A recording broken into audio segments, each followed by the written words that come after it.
In North So Carolina, we didn't he's have a no goddamn tube feeding. liar. We didn't have no tube feeding in North Carolina. Not at all. Not at all. And the way he flexes with no motherfucking shirt on, do you see a goddamn feeding tube in his stomach? Not at all. Have you ever seen a feeding tube I've in never his seen stomach? him eat on a tube. Not Ever. on no Ever. live in the hospital or Never. nothing.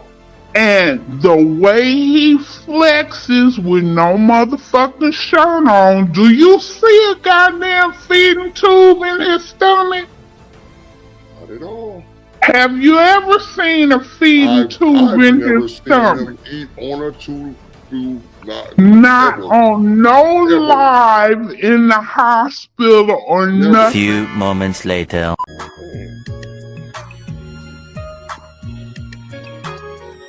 Through this, I want you to know that the medicine, the food, those things are filled.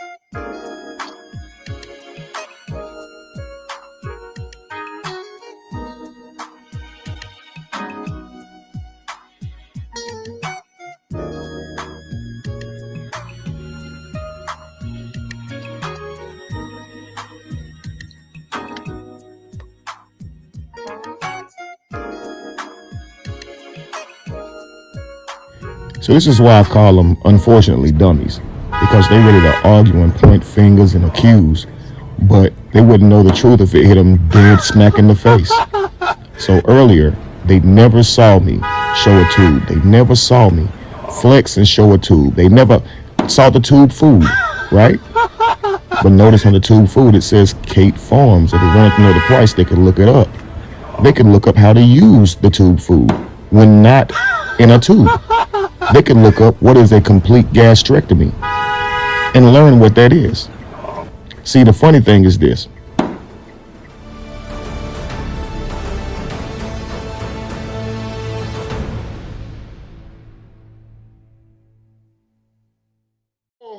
And the way he flexes with no motherfucking shirt on, do you see a goddamn feeding tube in his stomach? Not at all. Have you ever seen a feeding tube in his stomach? Him eat on a tube. Not on no live in the hospital or nothing. Have you ever seen a feeding tube in his stomach? Eat on a tube. Not on no live in the hospital or nothing. Not at all. Have you ever seen a feeding tube in his stomach? Eat on a tube. Not on no live in the hospital or nothing. If I have a stomach gene, CDH1, a cancer gene, and it's in my stomach, this is why the stomach needs to be removed. So doing a partial stomach removal would not cure me. It would not prevent me from getting stomach cancer, as I would still have a stomach. So the only way to prevent the cancer was to get a complete stomach removal, because the gene is in the stomach. So notice whenever she gives her description of what happened to her, not me, her, she didn't have cancer. She never had a tube. I had a tube. My stomach surgery was for prevention of cancer. It was riddled with ulcers. They couldn't even test my stomach. I wasn't taking the risk. Even if it wasn't filled with ulcers and I didn't have cancer, I would have still gotten the surgery. As I had already stated, that was my plan. I didn't want to take the risk. But this is why I call them dunces. Because like this video where you see this guy who's completed this whole truck emblem on the back of his truck. He didn't pay attention to what he was doing. And now he has Totoya instead of Toyota, right? So it's right in front of their faces. But because they're so focused on accusing or whatever their agenda is, they are either overlooking the truth, purposefully missing the truth, or honestly just dumb idiots, because all their questions are answered right in front of them. Even as to why my second surgery had to happen. I said I had a bowel obstruction.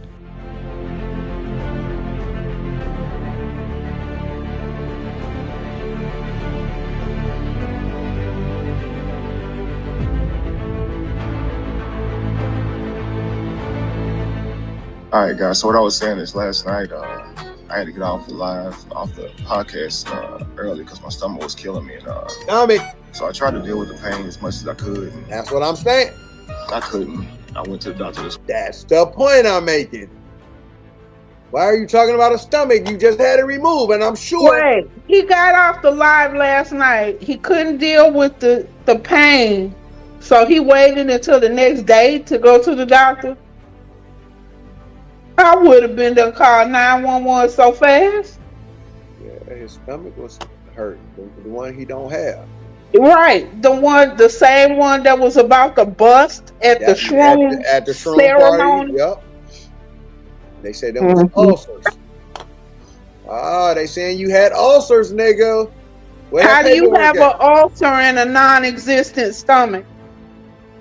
Well, they saying that's what he had, not stomach cancer. He had ulcers. Oh, he ain't had none of that shit. Oh man, I'm gonna need another surgery, y'all. I need some more donations, y'all. I need some more donations, y'all. I gotta have another surgery, y'all. Y'all, there's an obstruction in my bowels. It's probably scar tissue or something else.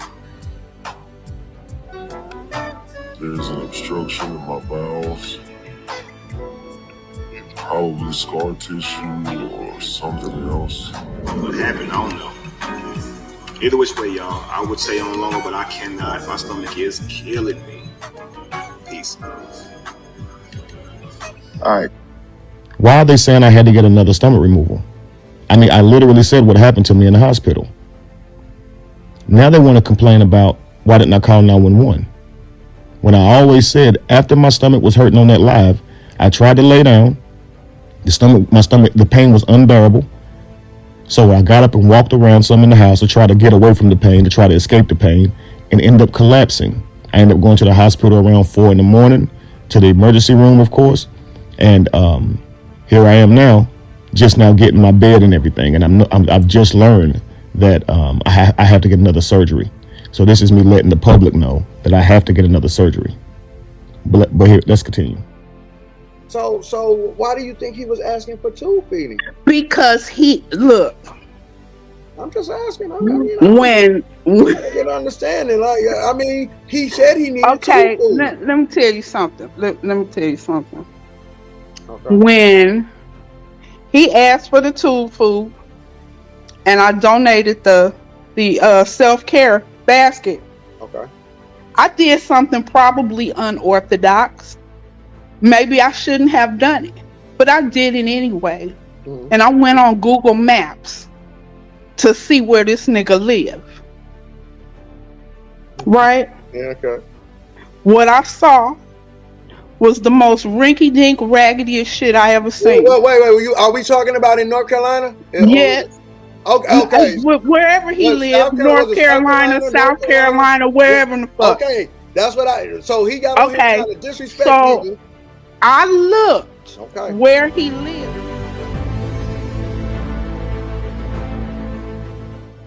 I did something probably unorthodox. Maybe I shouldn't have done it, but I did it anyway. Mm-hmm. And I went on Google Maps to see where this nigga lived. Right? Yeah, okay. What I saw was the most rinky-dink, raggediest shit I ever seen. Wait. Are we talking about in North Carolina? Yes. Okay. Wherever he lived, North Carolina, South Carolina, wherever in the fuck. Okay, that's what so he got on here trying to disrespect people. I looked where he lived. I did something probably unorthodox. Maybe I shouldn't have done it, but I did it anyway. Mm-hmm. And I went on Google Maps to see where this nigga lived. Right? Yeah, okay. What I saw was the most rinky-dink, raggediest shit I ever seen. Wait. Are we talking about in North Carolina? Yes. Okay. Where? I never had cancer.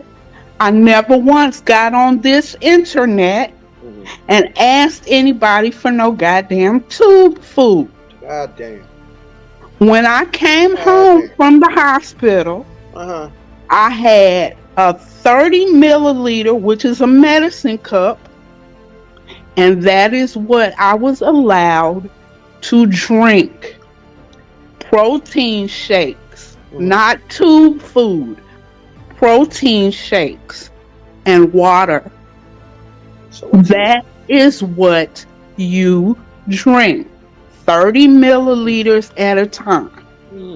And you can ask Tina, if I overeat, it is a whole problem. I have the capacity for about 2 tablespoons right now.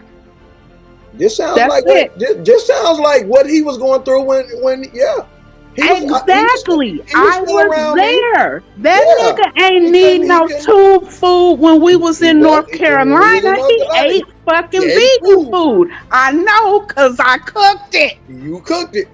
You were the cook.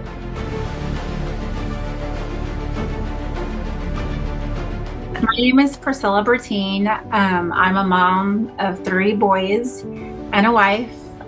So there's a total of 5 of us. I'm a respiratory therapist. I work at a hospital.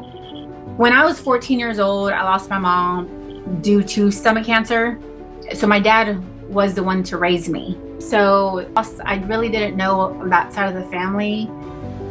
I was visiting my grandma and my uncle, and we're talking about family, and my uncle made the statement of, oh man, your cousin, he just, he has stomach cancer. And I'm like, what cousin?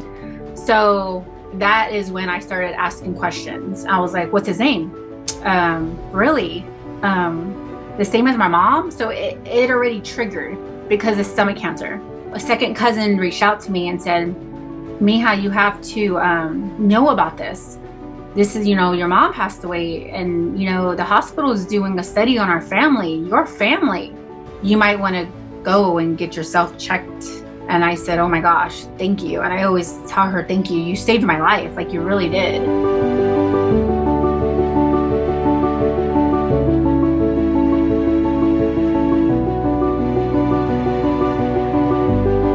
Got in. It's just a simple blood test. And I waited a whole month.